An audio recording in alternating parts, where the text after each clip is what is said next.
Welcome to top features. இன்னைக்கு நம்ம பார்க்க போற டாபிக் தெரிஞ்ச டாபிக். ஆனா தெரிஞ்ச இடத்துல கூட நம்ம அதை யூஸ் பண்ணாம இருக்கிறோம். அதை பத்தி தெளிவா பார்க்கலாம். அதாவது ரிஃப்ளெக்சிவ் அண்ட் இன்டென்சிவ் ப்ரொனவுன்ஸ் பத்தி தான் பார்க்க போறோம். Reflexive and intensive pronouns. So அப்படின்னா என்ன, ரொம்ப விதமாலாம் இல்லை, தெரிஞ்ச விஷயம். I, myself, you, yourself, you, yourselves. You மட்டும் சிங்குலராகவும் ஆக்ட் பண்ணும், ஃப்ளூரலாகவும் ஆக்ட் பண்ணும். சரிங்களா, எதுக்கு இடத்தை பொறுத்து. So yourself, yourself, ஷீனா herself, he himself, we ourself, they themself, itself. ஓ இதுதானே எனக்கு தான் தெரியுமே அப்படின்னு சொல்லிடாதீங்க.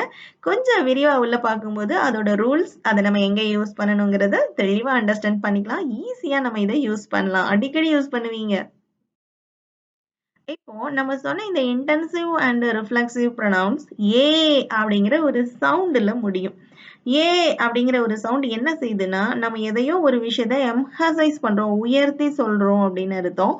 அதுக்கு உதாரணமா பாருங்க, என்னையே, எனக்கே, உனக்கே, அவளே, அவர்களே. இத மாதிரி அந்த சப்ஜெக்ட் இல்லைன்னா ஆப்ஜெக்ட் என்ன செய்யுது, எம்ஹசைஸ் பண்ணுது. ஸோ இந்த மாதிரி இடத்துல நாம இன்டென்சிவ் ரிஃப்ளெக்சிவ் ப்ரொனவுன்ஸை யூஸ் பண்ணலாம். ஓகே, இன்டென்சிவ் ரிஃப்ளெக்சிவ்னா ரெண்டுமே வேற வேற கிடையாது. அது வரக்கூடிய அந்த இடத்தை பொறுத்து அந்த ரெண்டோட நேமும் மாறும். பாருங்க, அதுக்கான மைண்ட் மேப் இது. Subject, object. இப்போ சப்ஜெக்ட் செய்யக்கூடிய ஒரு வேலை அல்லது ஒரு வினை அல்லது ஒரு செயல் அந்த ஆப்ஜெக்ட் மேல விழுந்ததுன்னா அதுக்கு பேரு இன்டென்சிவ் ப்ரொனவுன். ஓகே, சப்ஜெக்ட் செய்யக்கூடிய அந்த வேலை ஆக்ஷன் ஆனது அந்த ஆப்ஜெக்ட் மேல விழுந்ததுன்னா, ஓகே, விழுந்தா இல்ல ஆப்ஜெக்ட் மேல அந்த வினையை செய்தால் அது பேரு இன்டென்சிவ் ப்ரொனவுன்ஸ். ஓகே, இதுவே சப்ஜெக்ட் செய்யக்கூடிய அந்த ஆக்ஷன் சப்ஜெக்ட் மேலேயே விழுந்ததுன்னா, சப்ஜெக்டே அந்த ஆக்ஷனை ரிசீவ் பண்ணிக்கிச்சு அப்படின்னு சொன்னா அது பேரு ரிஃப்ளெக்சிவ் ப்ரொனவுன். அது பேரு என்ன, ரிஃப்ளெக்சிவ் ப்ரொனவுன். ஆனா யூஸ் பண்ண போறது என்ன, my self, him self, her self, them self, இதுதான் நம்ம யூஸ் பண்ண போறோம். பட் இன்டென்சிவ்னா என்ன, ரிஃப்ளெக்டிவ்னா என்ன அப்படின்னு நம்ம தெரிஞ்சுக்கணும். ஸோ சப்ஜெக்ட் ஒரு வேலை அல்லது ஒரு ஆக்ஷனை ஆப்ஜெக்ட் மேல செஞ்சா அது இன்டென்சிவ் ப்ரொனவுன்ஸ். இதுவே சப்ஜெக்ட் ஒரு ஆக்ஷனை தான் மேலே செஞ்சுக்கிச்சு அப்படின்னா அது ரிஃப்ளெக்சிவ் ப்ரொனவுன்ஸ். ஓகே, எக்ஸாம்பிள்ஸ் மூலமா விரிவா பார்க்கலாம். அதுக்கு முன்னால நாம அதோடைய ஃபார்மேட் பார்த்துடலாம். இன்டென்சிவ் ப்ரொனவுன்ஸ் அப்படின்னு சொல்லும்போது இது என்ன செய்யும்னா, emphasise the subject of the sentence. Subject அந்த சென்டென்ஸ்ல உள்ள சப்ஜெக்டை எம்ஹசைஸ் பண்ணும். அவளே தான் படிச்சா அப்படிங்கும்போது அவளே அப்படிங்கிறது என்னது, அவள்ங்கிறது தான் அந்த சென்டென்ஸோட சப்ஜெக்ட். அவளே அப்படின்னு சொல்றோம் இல்லையா, ஸோ அந்த சப்ஜெக்ட் அது என்ன செய்யுது, எம்ஹசைஸ் பண்ணுது. ஓகே, அண்ட் த ஆப்ஜெக்ட் டுன்னு சொல்றோம். அப்படின்னா என்ன, அவள் அந்த பேப்பரையே படித்துக் கொண்டிருந்தாள். அப்போ அவள் படித்தால் தான், எதை படித்தால், அந்த ஆப்ஜெக்டான பேப்பர் இல்லையா. சோ அந்த ஆப்ஜெக்ட நம்ம என்ன செய்யறோம், பேப்பரையே படித்தாள் அப்படின்னு சொல்லிட்டு எம்ஹசைஸ் பண்றோம். சோ இந்த இன்டென்சிவ் ப்ரொனவுன் அப்படிங்கறத நம்மளால ஒரு சப்ஜெக்டை எம்ஹசைஸ் பண்ணவோ இல்ல ஒரு ஆப்ஜெக்டை எம்ஹசைஸ் பண்ணவோ நம்மளால யூஸ் பண்ண முடியும். ஓகே, இதோட ஃபார்மேட் பாருங்க. சப்ஜெக்ட் நீங்க ஒருவேளை நான் சப்ஜெக்ட எம்பசைஸ் பண்றேன், அவளே தான் பண்ணா அப்படின்னு சொல்ல போறேன் அப்படின்னு சொன்னீங்கன்னா அந்த சப்ஜெக்ட் பக்கத்துலயே அந்த இன்டென்சிவ் ப்ரொனவுன்ஸை நீங்க எழுதிடணும். அதுக்கப்புறமா verb then object. Okay, subject verb object இருக்கணும். யாரை எம்பசைஸ் பண்றீங்களோ அந்த இன்டென்சிவ் ப்ரொனவுன்ஸை அந்த சப்ஜெக்ட் பக்கத்துல எழுதிடணும். இல்லைன்னா ஆப்ஜெக்டை நான் எம்பசைஸ் பண்ண போறேன் அப்படின்னு சொன்னீங்கன்னா subject plus verb plus object, ஆப்ஜெக்ட்டுக்கு அப்புறமா அந்த என்ன ஆப்ஜெக்டோ அதை நீங்க எம்பசைஸ் பண்ணிடலாம். இன்டென்சிவ் ப்ரொனவுன்ஸ் பக்கத்துல எழுதிடலாம். எக்ஸாம்பிள் பார்க்கலாம். நானே பிஸ்கட் தயார் செய்தேன். நானே பிஸ்கட் தயார் செய்தேன் நம்ம சொல்லுவோம், அது ரொம்ப கஷ்டம்லாம் இல்லை, நானே பிஸ்கட் ரெடி பண்ணிட்டேன் அப்படின்னு சொல்லுவோம்ல. ஸோ அப்போ ஃபர்ஸ்ட் நம்ம இதுல நானே அப்படின்னு சொல்லி எம்பசைஸ் பண்றோம். ஃபர்ஸ்ட் அதை நார்மலா எப்படி ஃப்ரேம் பண்ணுவோம், ஐ baked the cookies, right, I baked the cookies. இப்போ நானே பண்ண நீங்க எம்பசைஸ் பண்ணும்போது ஐயோட இன்டென்சிவ் ப்ரொனவுன்ஸ் என்ன, ஐக்கு உடனே மீன்னு சொல்லிட்டீங்கன்னா அது ராங் ஆயிடும். ஐனா மை செல்ஃப் தான் சொல்லணும். Okay, I myself baked the cookies, I myself baked the cookies. இதையே நீங்க அந்த இன்டென்சிவ் ப்ரொனவுன்ஸை சென்டென்ஸோட கடைசியிலையும் போடலாம். I baked the cookies myself. I baked the cookies myself அப்படின்னு சொல்லலாம்.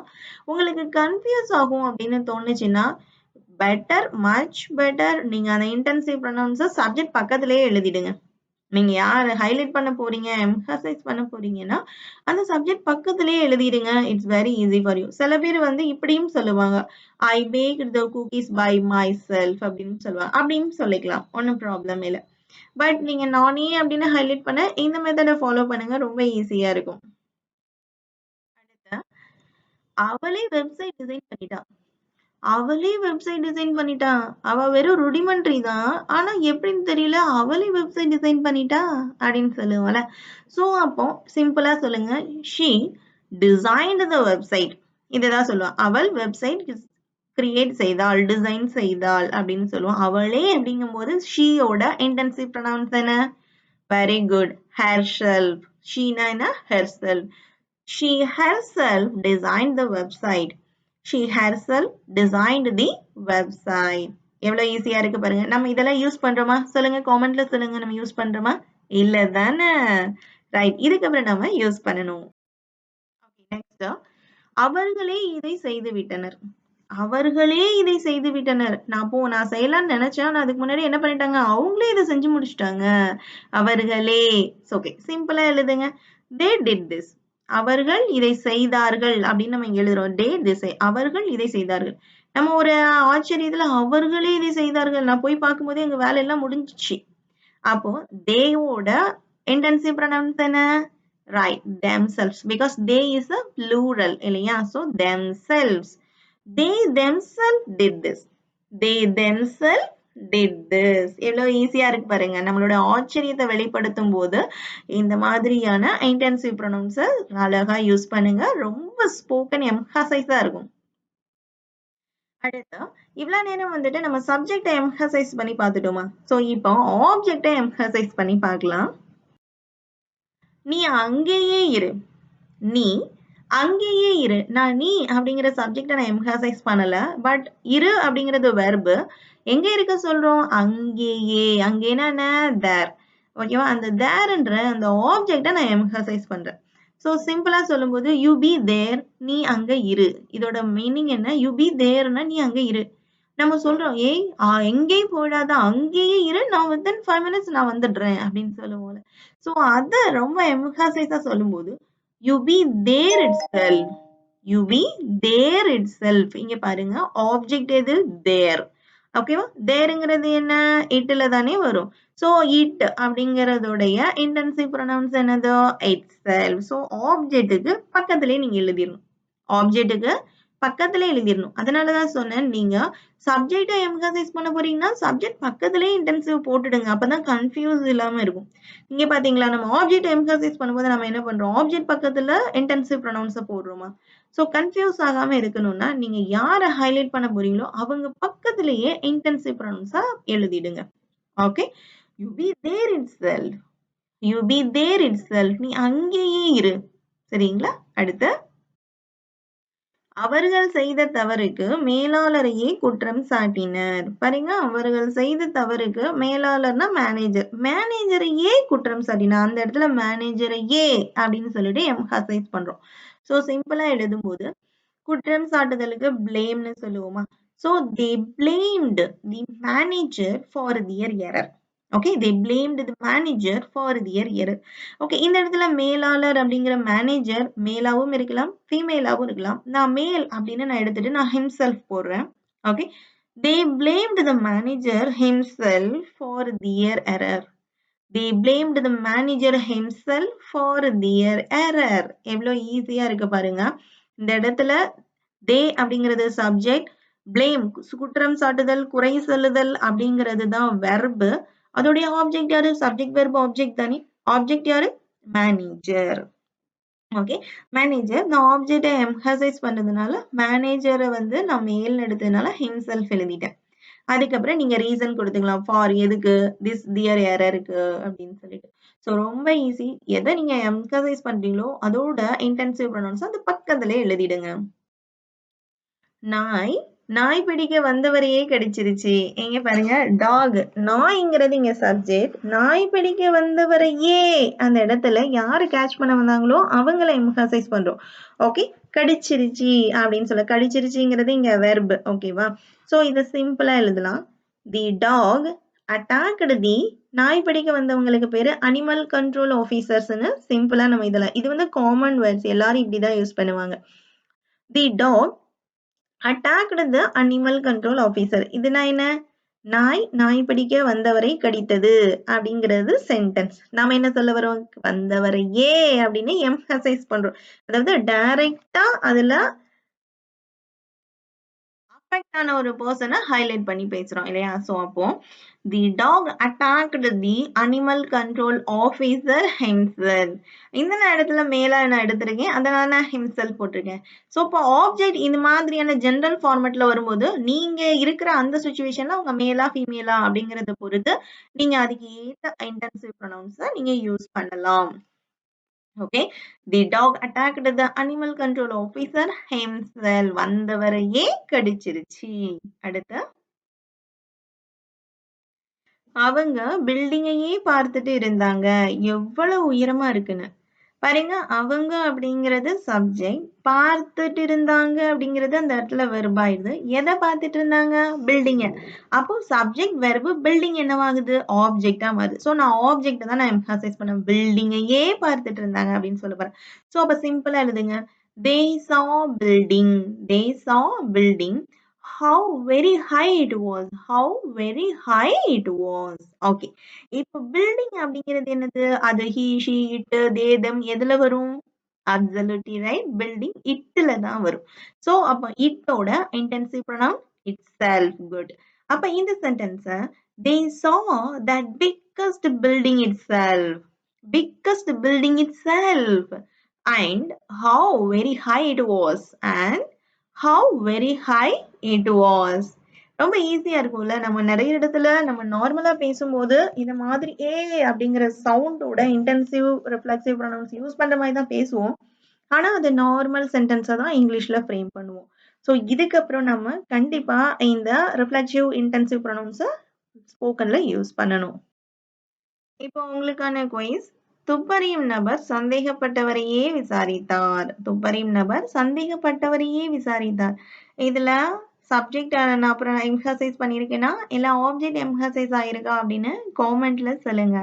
ஓகே, இது வரைக்கும் நம்ம பார்த்தது இன்டென்சிவ் ப்ரொனவுன். இதுல சப்ஜெக்ட், வெர்ப், ஆப்ஜெக்ட் அப்படின்ற 3 கண்டென்ட் இருக்கும்.